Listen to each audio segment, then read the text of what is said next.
Hola, soy Andoni Conde, estudiante de electrónica de segundo, y vamos a presentar los dos pedales que hemos fabricado. Además de ser pedales de efectos para guitarra, tienen algo añadido que es un accionamiento inalámbrico, el cual hemos hecho pensando en personas con movilidad reducida.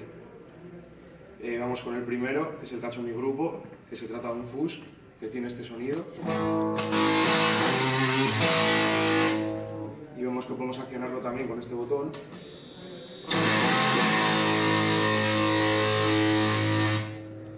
Que es una tecnología infrarroja. Y luego el pedal del otro grupo, que es un overdrive.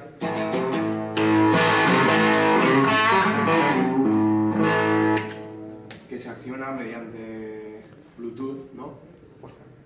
Con unos electrodos con los músculos.